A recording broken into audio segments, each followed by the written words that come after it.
All right, I'm going to go ahead and get started. Today we're going to talk about getting to know the GRE test. To give you a little overview of what we'll be talking about, it's not quite a strategy session, so we're not going to be going through math problems or verbal questions and trying to figure those out. What this really is truly an introduction to the test. So how the test is formatted, what kinds of questions they ask, how many sections there are, all the nitty-gritty of that. I'll go ahead and let you know now that we do have a couple other GRE themed workshops coming up. We have our GRE Bootcamp, which is going to be hosted by the Princeton Review. That'll be a sort of free sample of the bootcamp program that they do, and that will be free for you all. That is going to be on September 15th at 5:30, so make sure you go to the Bear Pools page and register for that if you're interested. And notice that there is a conferencing link to the princetonreview.com where you also have to register for that test, but I'll send a reminder out for that. Then we're also having a free GRE practice test, again, hosted by the Princeton Review, and that's Saturday, October 17th at noon. You don't have to log on with us to do that. You'll do that straight through the Princeton Review, but it does have to be done at that specific time. So again, make sure you register for that free practice test if you're interested. We'll have a lot of other events through pre-grad school programs. So make sure you look through our events, see if anything's interesting for you, and join the pre-grad school programs group on Bear Pools so that you can get the reminders of those events. And last but not least, if you want to ever talk with me individually about your applications to grad school, your personal statements, or anything related to that, your career goals post-grad school, feel free to make individual appointments with me through Starfish, which you can access on my Mercer. And I'd be happy to meet with you. Okay. And if at any point you have questions, feel free to unmute yourself and interrupt me. That's completely fine. So what I'm going to be using to go through this is actually a module that was created by ETS, and ETS is the company that organizes the GRE. And this module is made for advisors like me to help you all get to know the tests. It's a whole video. You can watch it fully if you want. I'll put the link for that in the chat actually, but I'm going to go through it a little bit more quickly because I found that it dragged a little bit, right? So I'm just going to go through and give you guys the highlights of what they included there.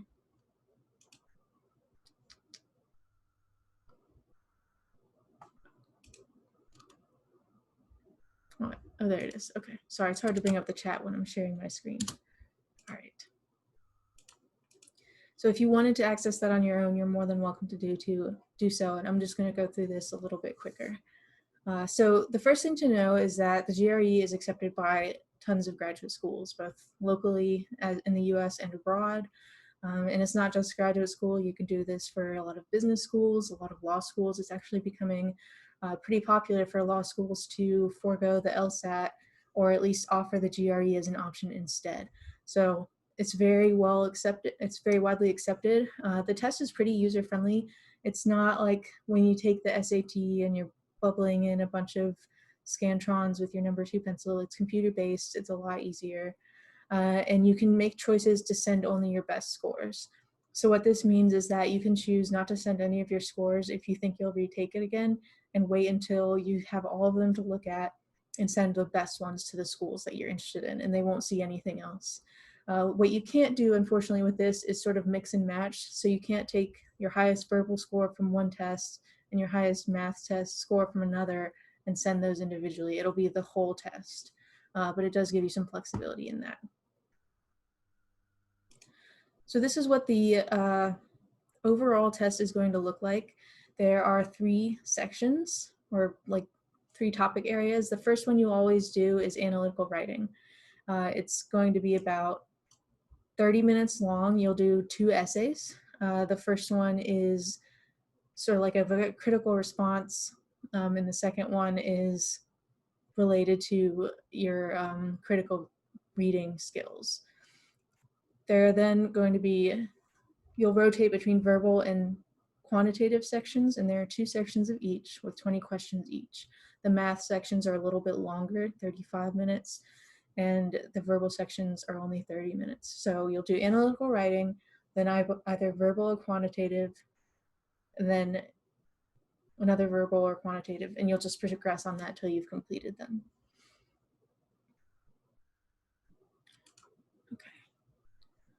So this is an important part that a lot of people don't realize until they take it. So you have your 4 sections and your analytical writing. But there's also always an unscored or research section that doesn't count towards your scores. If it's a research section, then they're going to flat out tell you this is a research section and does not count towards your scores, but you still have to answer it. But if you get something that's going to be unscored, they're not going to tell you what that it's unscored until the end.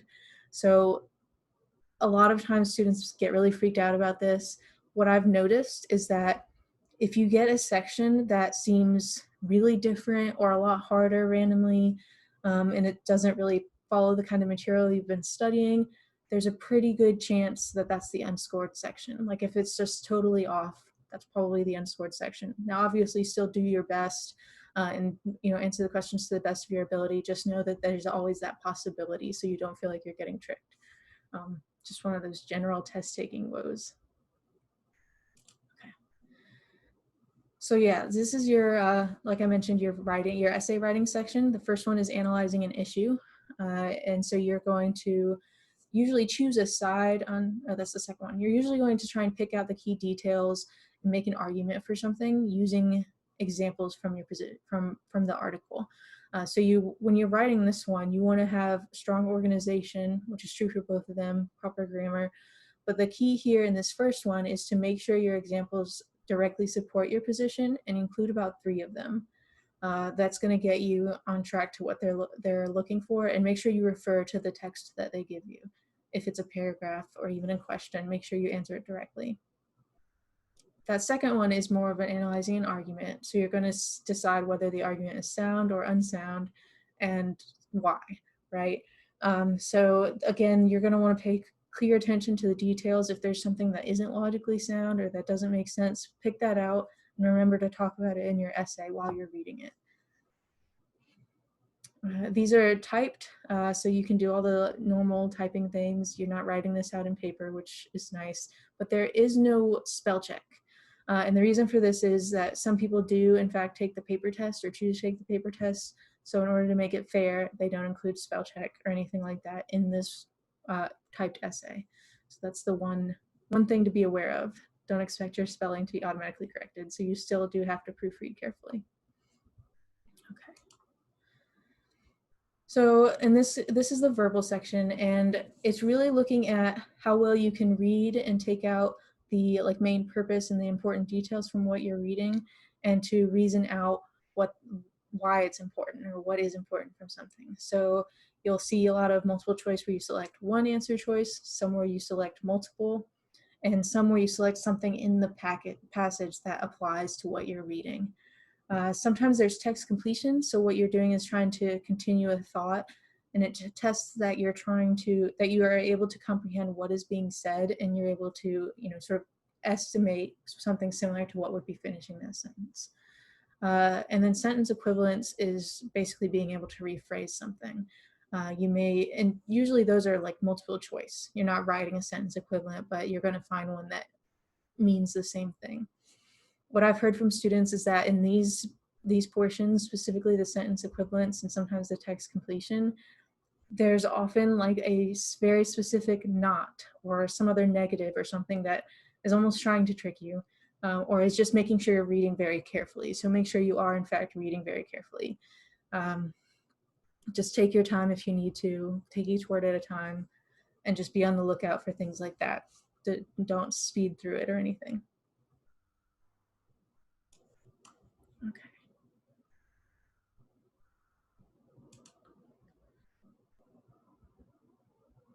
That's the same one. All right, here we go. So the mathematical section.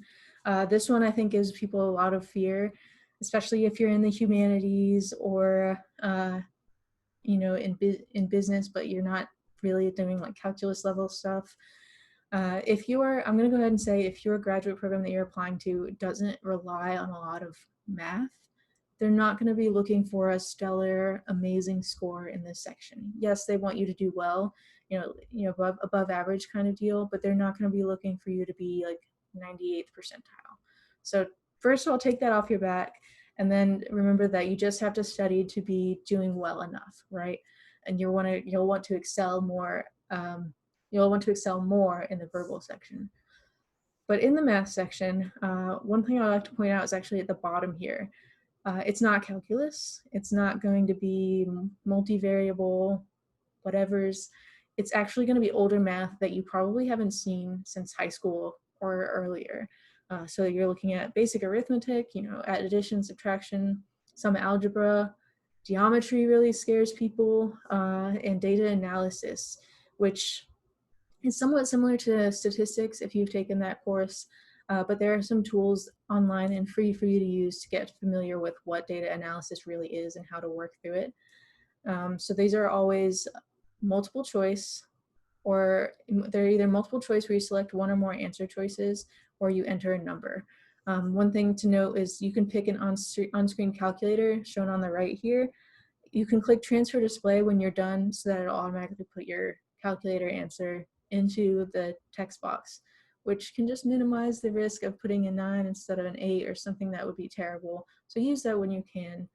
I always point this out with this calculator that you can't use the numpad on the keyboard to make this work.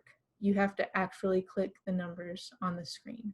So it's a little annoying, but know that knowing that ahead of time might save you a little bit of frustration and trying things that don't work.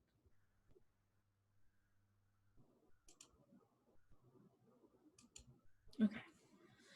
So this is really important to know. Each section that you take, so that if you take the first verbal section, and then based on how well you do in that section, your next section is going to adapt. So what this means is that if you performed really well, your next section is probably going to be a little bit harder, which can be scary, and it might mean that you feel a lot worse about that second section. They're both important and both scores are used and they contribute equally, but remember that your overall score, and this is this last bullet here, your overall score takes into consideration both how many correct answers you have, but also the level of difficulty of the questions, which means that if you answer correctly on your harder section, it's worth more towards your final score. And if you answer incorrectly on that harder section, it takes away a little less. So it can be really scary to have a big jump in difficulty, and maybe that goes beyond what you really feel comfortable with, but know that you can still, it's not quite as equal as the other one. It's weighted to understanding of that difficulty. And this yellow highlighted part is really important. You do not get points deducted for wrong answers. So always guess rather than leave it blank. I can't stress this enough. You can, even making an educated guess, like if you feel like you're close and you can kind of eliminate a couple answers, that's fantastic. So make sure you don't leave anything blank, which there's a tool at the end and throughout that you can use that will tell you if you've left anything blank. So there's not going to be much of a chance at all of you sort of missing this on accident. Any questions so far?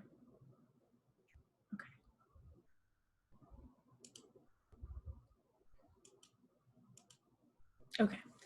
So this is the tips about registration. They encourage you to register early. Some of this is less relevant depending on what you'll be doing for your tests, because this talks about getting your preferred testing location, the date and time you want, and being able to plan ahead for how you want to prepare. But since COVID, they have been offering an at-home GRE test. The test is exactly the same, but you're able to take it from your laptop in a library study room or a private room or your own home. And that makes it a lot easier to get the date and time you want, and you don't have to worry about a preferred testing location because that location is your home. You can still take the test at a proctoring location, and that's totally fine. You can pick that at registration, but know that you also have the option to test at home if you feel more comfortable or safer with that. I don't know if that's going to go away at any point due to, when COVID starts to become more under control. I suspect it will not go away, but that's just an educated guess. So the first thing you do is you make an account at ets.org/mygre. If you get to ets.org, you'll be able to find it. The registration is fairly easy. Once you make your account, you can sign up for the GRE, and you'll have your date and time confirmed and the way in which you want to take the test. So whether that's at a proctoring center or at home. This is a great tool at the bottom. So signing up for the GRE search service is kind of like putting yourself out there on LinkedIn. You're putting your GRE scores out there as well as some other information you can input so that schools who are searching for high GRE scores can find you on there. And you might get sort of recruited or be sent some information about schools you might not have been thinking about. You don't have to do this, especially if you're not comfortable with the test, but if it might be something you're interested in and should consider for sure. There are a lot of little requirements for the test day. You really don't just want to show up and feel like you're going to be good to go. Absolutely read through all of those policies because it can be pretty nitpicky. So make sure you're going to have the right ID type, comfortable clothing without jackets or without jackets that you're going to want to take off. Just know what you want to follow those rules ahead of time so that you're not having an additional layer of stress on a day that's already stressful. This is still going to be true if you take the test at home in the sense that you'll still need that ID present. You still won't be able to take off your jacket if you have one. All of that is the same.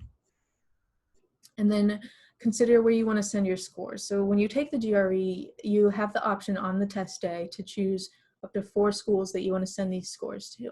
You can only choose that free option on the day you take the test.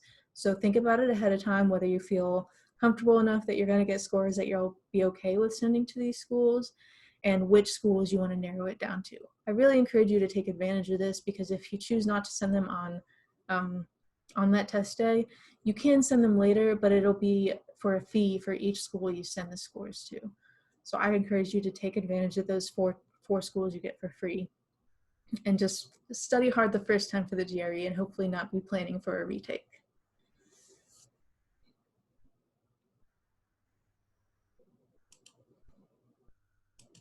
Okay. This is another piece of information that not many people are aware of, but is equally, if not more important. The GRE is not free to take. The current fee is $205, and then if you send to more schools or choose to send them after you receive your scores, that's the additional fee on top of that. But they do have a fee reduction program for those who have financial need. And what this would be is you fill out a simple form, you register on their website, and you would end up receiving a voucher to pay only 50% of that test fee. So it's super important. So if you feel like you might qualify, at least check it out. It can save you a lot of money. And what happens is that they also give you a lot more free resources as part of that voucher. I think that's the next tip here. Yeah, so if you receive that fee reduction, you also are going to get some free test preparation materials, extra practice tests online, which is invaluable, and a practice online writing, which is really good. And just to take a moment to speak to the practice tests, what you want to do when you're preparing is not just review the questions and learn the techniques for the math and the verbal. You do want to do that. You do want to do practice questions a lot. But you also want to regularly be taking a practice test.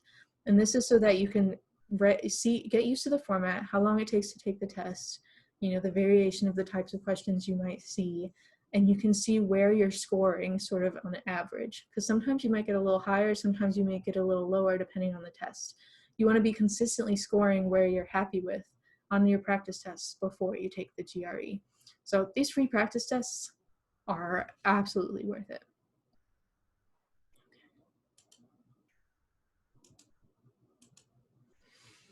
Okay, so you'll need your ID when you register. Make sure you spell your name exactly the same as on your ID and put it in the correct box. Otherwise, you're going to run into weird problems. So if you go by a middle name, but your ID has your first name, make sure you put your first name there or however it's written on your ID. That's what you want to do. And this speaks to like if you have a 2-part last name as well. You want to write it as exactly as it appears on your ID documents without accents.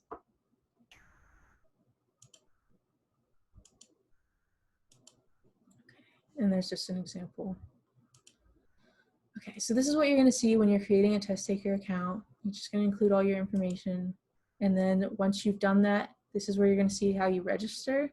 And you'll see later you'll be able to come in and view your scores and who you sent them to, send more of them, do a GRE diagnostic service. I'll talk about that a little bit later. But you can also get free test preparation and shop for test preparation. And these aren't like advertisements. So I know a lot of times when you see shop for test preparation, you're like, oh, they just want my money. They probably do, but also ETS test preparation, both the free and the paid versions, are really valuable. So absolutely take advantage of all the free resources they have. They make them knowing what they're putting on the test, so they're really, really good for you to study. And you may choose to buy some of their materials. If you buy anything, what I always suggest is, if you are a self-studier and you can commit to a schedule for studying and practice, then buy it's like an ultimate package. It includes a book for writing, a book for verbal, a book for math, which includes techniques, practice problems, and also several practice tests, both in the book and online. And that's usually around like $45, and it's everything you could need at that point. If you're not so good at self-studying and you want something that is more it's more structured, it gives you direction on what you're studying, like a class, you can do a test prep course. Just if you choose to go that route, let me know, because we do have a up to 50% discount for Mercer students through the Princeton Review for their test prep courses. So if you think that's best for you, let me know and we'll get you that discount. If you're going to a test center, get there early. If you're working at home, if you're taking the test at home, get set up early. You have to use a service that's called ProctorU, which I'll go through later. And it means you're going to have your room set up in a certain way. You can't have anything on your desk. You can't have a lot of things on your wall. You have to make sure your webcam is working, that your mic is working, because you do have to have both. So don't just show up at the exact same time of the test and think you're going to be fine, because anytime you take beyond that setup is going to take away from the time you have to take the test. So get there early, get to your spot early, get set up early, and make sure you're good to go. And of course, follow their procedures.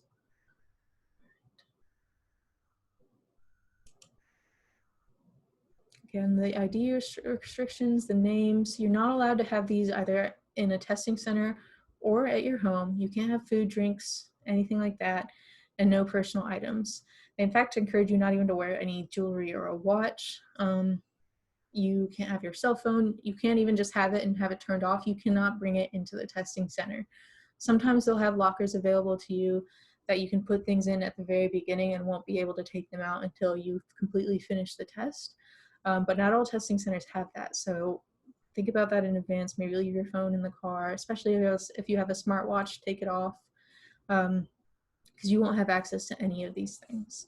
And what I mentioned about the jacket is, if you come in wearing a jacket, because for whatever reason, you're going to have to wear that jacket throughout the test, because they don't want to risk you taking it off and having, materials inside your jacket, on your arms, and your clothing, anything like that. So if you bring a jacket, make sure you know whether you want to wear it the whole time or not, so that you don't get uncomfortable.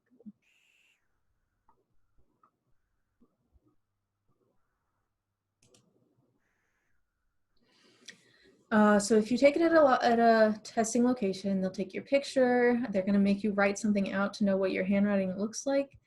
They're going to scan you through a metal detector. You'll get a pencil and some scratch paper, and you'll be able to ask for more as necessary. And the room will both have proctors and cameras watching you. So if you take this test at home, you are allowed to have blank scratch paper or even a whiteboard, and you have to show that to the camera. And you will always be on camera and with a hot mic while you're taking that test. Hot mic meaning it's always on, just in case. Okay. So this is something that talks about what is good about the GRE versus other tests. The versus other tests things is not really important to me, but the important part is there are some features in the online tests, whether at home or at a center, that are really important. You can change your answers multiple times. You can also mark a question, whether it's because you want to come back and review it, or you don't know how to do it and you're just going to save it for the end. You can mark it and then skip and come back. You can navigate freely throughout that section. So you can't go from section 1 to section 2, but you can read all the questions if you want and then go back and start. I don't recommend that, but if you wanted to, you could. Basically, you can just skip around with freedom. And marking your questions is very important, because if you find that you're working a long time on a question or a problem and you're thinking you're seeing something wrong, just mark it and move on. Come to it at the end, because chances are you read something wrong, or you did something, or you're missing something, and coming back a little bit fresher with a distance in your mind is going to help. This is especially true on the math section because one of the things I say about math is that you don't need a calculator for any of it. All of it is simple calculations. It shouldn't be like overly difficult or complicated. Most numbers are whole numbers.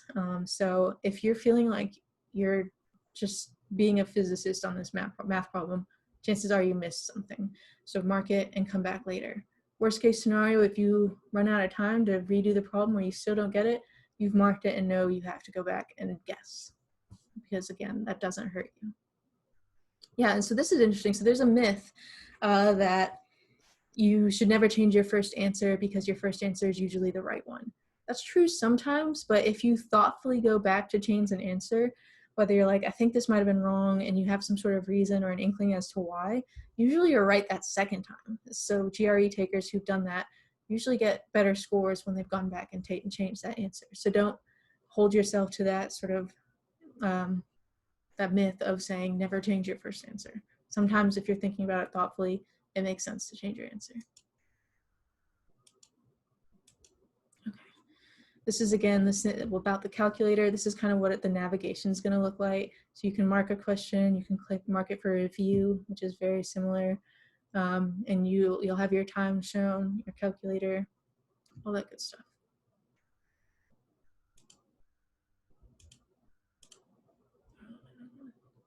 This person who talks is very boring. That's why I have turned it off. I'll give you a sample.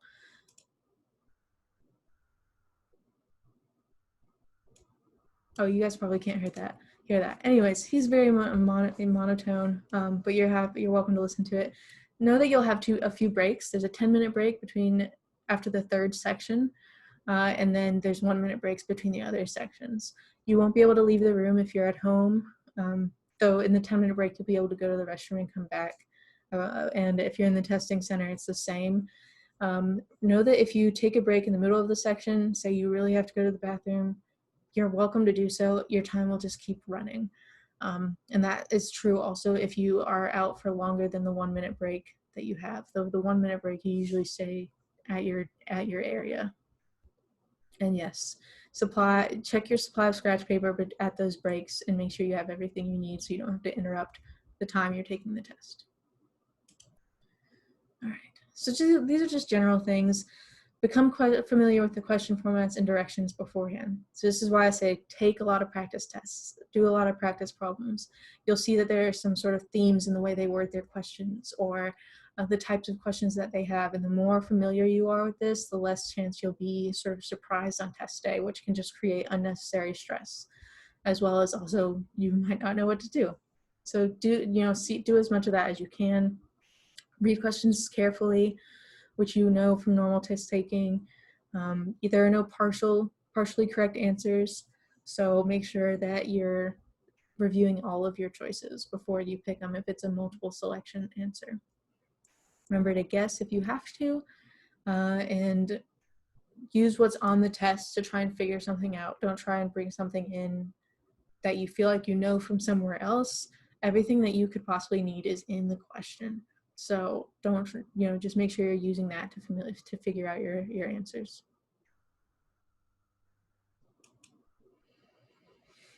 Again, this, like I said, if you're having something that's very difficult, don't waste all their time on it. If you're spending more than 2 or 3 minutes on a question, just mark it for review and move on. You can come back and guess later, or you can guess now and come back and try later and change your answer, but don't spend so much time on that one question, because remember, the questions are equal.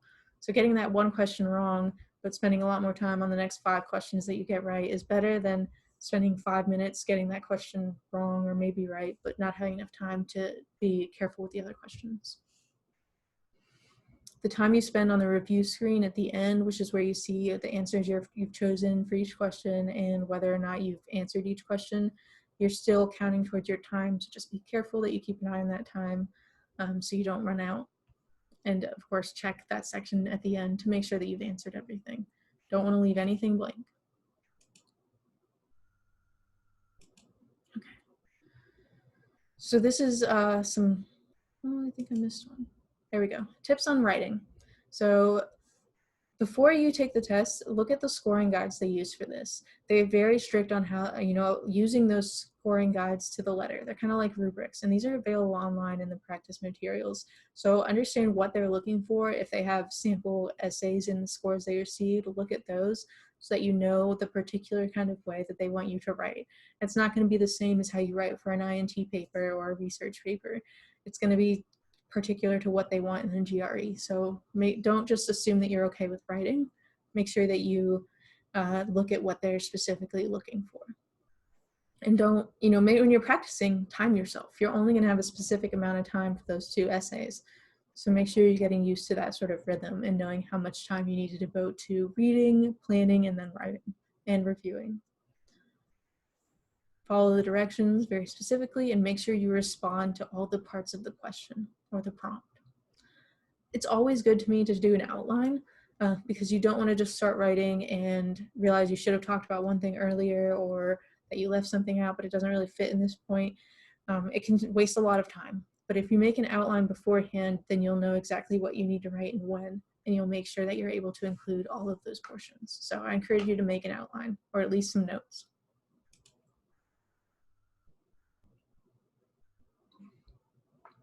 Yeah, so when you're supporting your position for the issue task where you're responding to an issue, you can use examples from anywhere. So your reading, your experiences, your observations, just make sure your examples are pertinent and you show why they relate to the problem at hand. Always leave time to review. You don't want to you don't want a lot of spelling mistakes or randomly having forgotten to write out a word because you were writing really fast. Make sure you leave at least a couple minutes for yourself to review that essay. And yeah, don't use a lot of irony or humor because you just don't want it to be misinterpreted. You don't want it to sound too flippant. Just sort of be straightforward. You can use a little irony or a little humor, but mostly you want to be straightforward.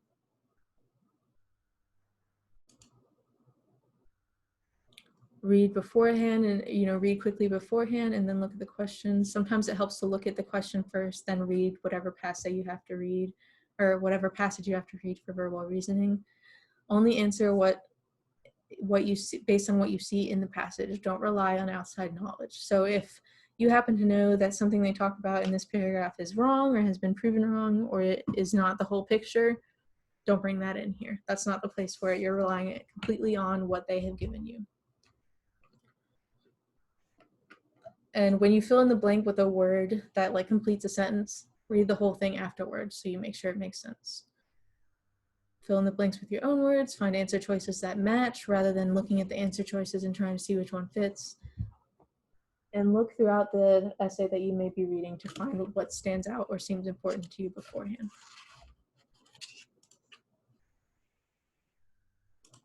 Okay. So this talks about what the reading comprehension is looking for.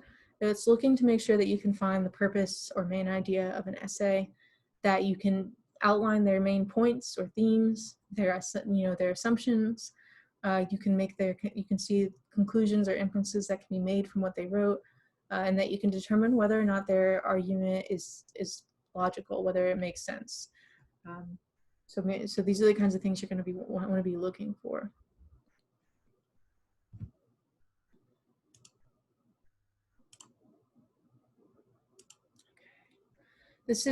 So when you're practicing for those verbal reasoning portions, you can practice by reading academic journals, newspaper periodicals, and these specific papers, New York Times, Economist, Scientific American, or London Review of Books.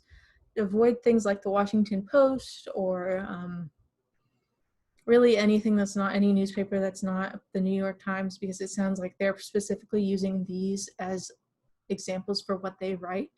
So that's the kind of writing you should expect. So if you want to practice that reading and understanding, read these types of things. Trade books as well, or journalists for general audiences, etc. And know that you're probably going to have more complexity in the GRE reading passages than you would in like popular periodicals like Washington Post or The Guardian or others that I'm not remembering. Okay, general tips on the quantitative reasoning section. So remember, there's a lot of geometry, excuse me. And so there's usually pictures of triangles and circles and cylinders, and maybe you're comparing two of them. Know that those drawings are not to scale. So don't assume that because one triangle is drawn larger than the other that it actually is. Look at the numbers that are assigned to it and maybe make your own drawing. I like this tip to sort of round things and make an estimate before you make complicated computations.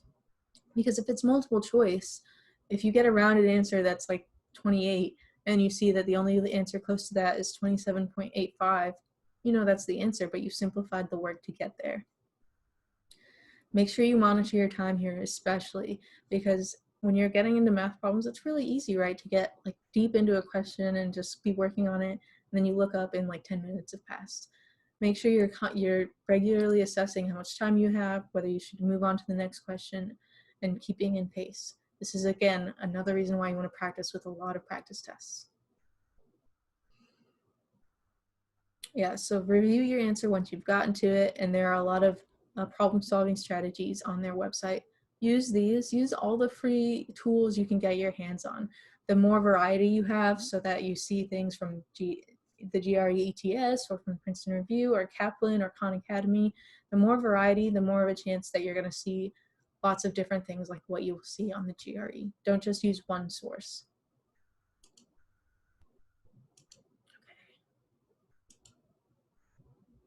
So this is how everything is scored. Analytical writing, you'll have 0 to 6 with half-point increments, so 4, 4.5, 5, etc.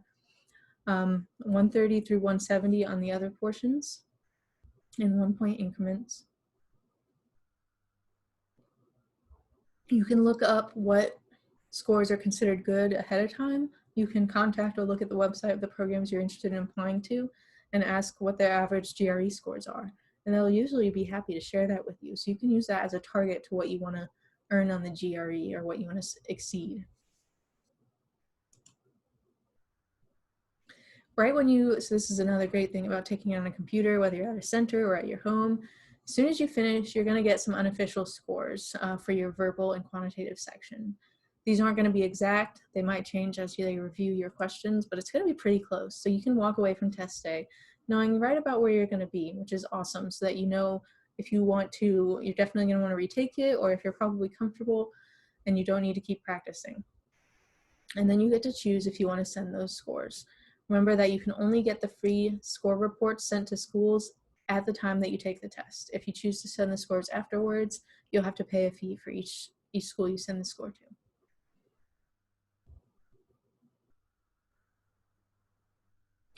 Yeah, so it's at the bottom here. Know that you can retake the GRE.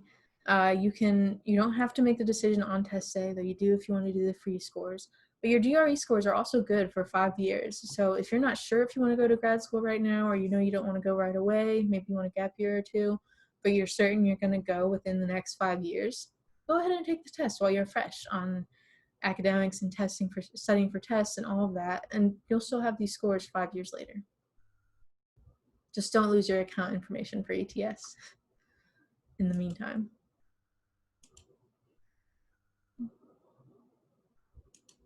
Okay.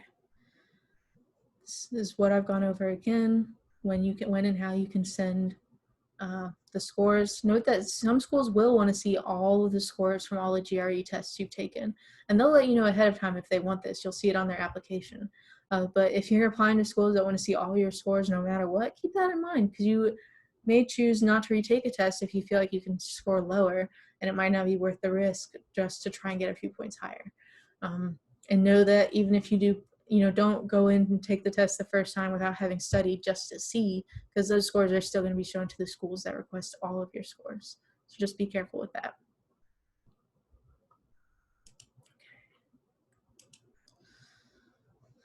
You will get your official scores. You get the unofficial ones right after you take the test. You'll get the official ones 10 to 15 days after that, which is a pretty quick turnaround. It's going to give you all your scores from that day and any previous tests. You can print it. You can send out more score reports, etc. But there's also something really cool that you can get. I think it's on the next slide here. Okay, well, you can retake the test every 21 days and up to 5 times in a year. So you can always have that option. And you don't have to send your scores. That's a choice as well. Okay, here it is. So there's something called a free GRE diagnostic service, and you can request this for your tests, especially if you know you want to retake it. They're going to go in depth for each question that you answered and talk about where you went wrong, how difficult that question was, so you can see, if you were doing poorly on more difficult questions or specific types of questions, whether it was geometry or, fill in the blanks. It's going to give you a really good breakdown of that. So take advantage of that. If you're going to retake the test, use all the tools you can to improve that test score, including this diagnostic service. And you only have access to it for 15 days after the test, or 6 months, excuse me. So make sure if you want it, go ahead and get it. It's free, just good to have it. Don't miss out on that because that's really valuable. And this is what you're going to see when you get that diagnostic score. So like I said, it's going to break down the questions by type, tell you the type of question, whether you're right or wrong, how difficult it was, and how long you spent on those questions, which is probably going to be really helpful when you get to a math section. Because if you see you spent 4 hours or 4 minutes and 11 seconds on this question only to get it wrong, and it was a real life word problem, next time maybe that you should just mark that question and come back to it later and keep going and spending more time on the other ones, because there's more of a chance that you'll get those right with more time. So you can really evaluate this and more strategically retake a test if you need to go that route.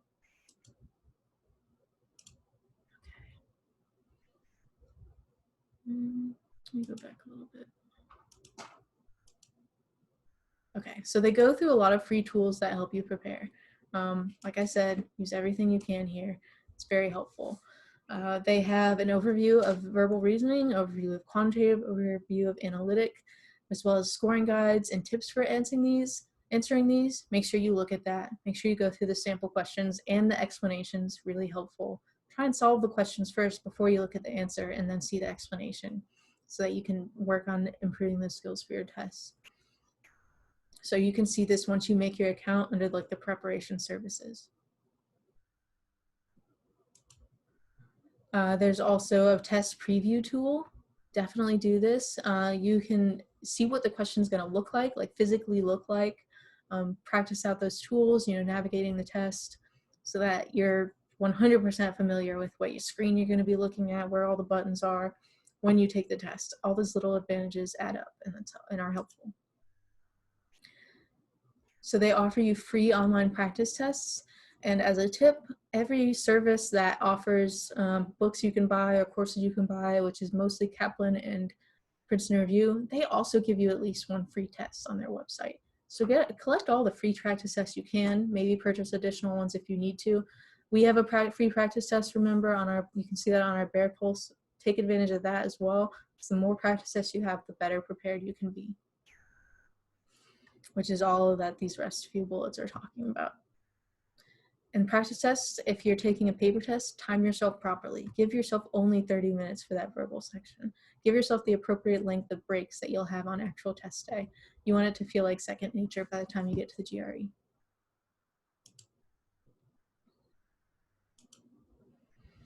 Okay, so they have more free tools. There's a math one. It's a 100-page refresher of all the math stuff for free.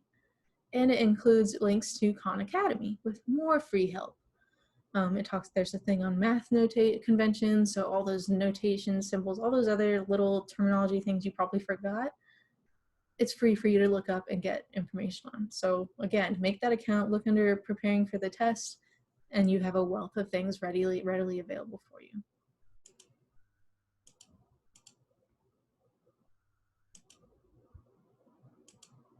Okay, so I would not advocate for taking a subject test unless it's required for the program you're applying to. It's particularly common in some of the sciences, sometimes in engineering, to take a subject test. But if it's not required, don't take this just to stand out. There are better ways to stand out. And I would consider this an advertisement, but be aware that they do exist and that some schools might ask for them. So pay attention to the application requirements when you look at what it says about taking the GRE.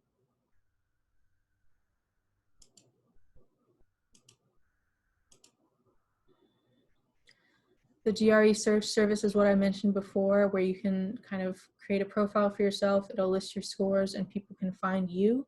And this isn't just schools, it's also fellowship organizations. So I say it couldn't hurt, because if there's a chance that a fellowship granting organization is going to reach out to you based on your scores, even if you have to apply for the fellowship, that's awesome. The more money you get for graduate school, the better. And if, like I said, if schools find you that you hadn't thought of, and it turns out one of those schools is really great, you love the program, it can be worth it. Yeah, there we go.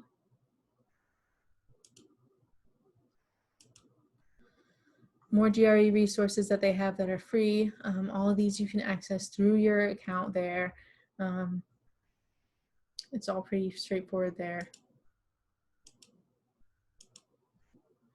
And I think the rest of this is mostly, yeah, the rest of this is ads. So I'm gonna go ahead and exit out of that. So I talked to you about all the GRE prep that they have, and it's listed here again. I put the link to this page in the chat. But also know that there's an in-depth general test preparation for students. It's called Module B. I'm not going to go through all of that because it could be an entire summer course, or a half semester course if we were going to do it together. But you can go through this. Go through these resources, read through everything they have, watch this video, and see if it's helpful to you. It couldn't hurt, right? And then I want to go ahead and look at this last module. See, there's like 5 sections. It's crazy. And this is about taking the test at home, because I think a lot of you might be taking advantage of that. I just want to go ahead and go through it a little bit so you know what to expect, because it can be weird, right? It's a new thing. Make sure that, so when you take the general test at home, the schools you're applying to aren't going to see that you chose to take the test at home.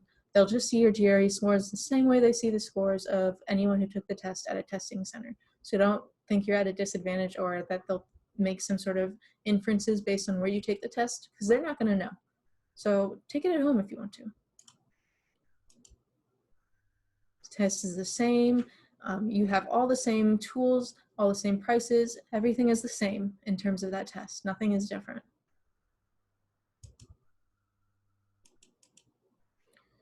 All the same resources. Okay. And you get a lot more flexibility on when you take it. At any time. You can take it at midnight if you want. Be careful what you choose, obviously, but you have a lot of flexibility there. They've extended how long that the online test sessions are available. Like I said, I don't know if they will end at any point, but I think that they will continue. And this is as of June 4th, so I think they've actually continued it through the end of the year. So you will need a desktop or a laptop. You cannot do this on your iPad or on your phone. I wouldn't suggest trying it. You're also going to need to make sure you have the right browsers. Excuse me. You want to have the right browser, so Chrome or Firefox or the Mac OS High Sierra. You are going to need a mic, a camera, and no headset. You can't use headphones. You're going to have an external speaker or an internal speaker on your desktop or your laptop, and you need your mic as well.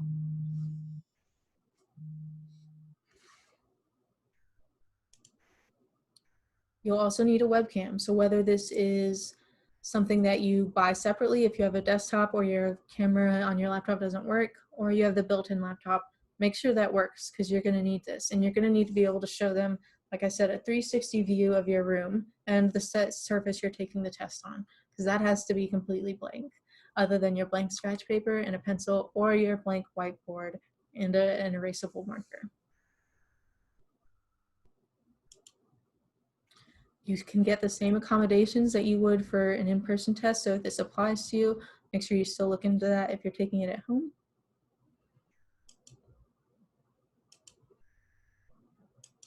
Okay, so this is a way that you can go in and actually make sure that all of the things that you need work on your computer before you take the test.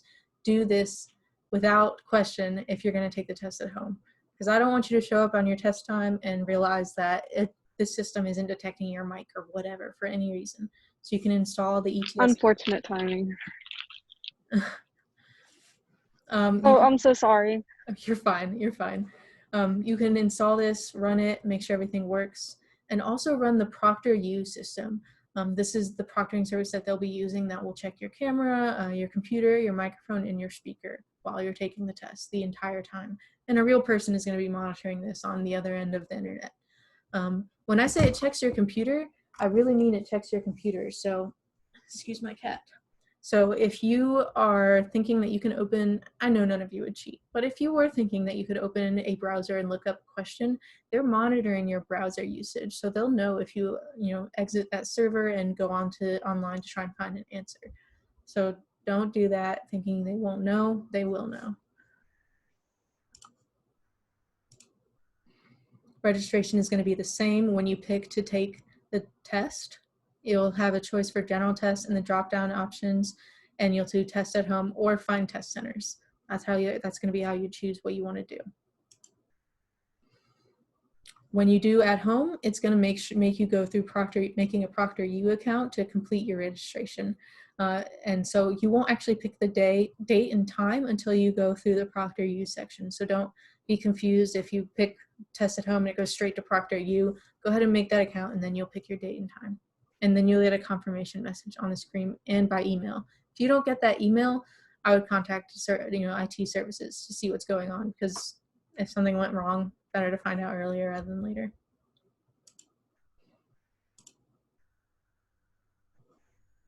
Yeah, and this is just, you can reschedule a test without any sort of fee, and this tells you where you can do that. So if you're taking it at a test center or at home, you can change your test date, reschedule without a fee on your ETS account. If you go through ProctorU with your at-home tests, then you can reschedule it there. So you can have either of these options if you are doing the at-home test. You'll have to be in a room alone. It can't be outside, and it can't be a public space. You can't sit in the library. You can use a study room in one of the libraries, so long as you know you're not going to be interrupted.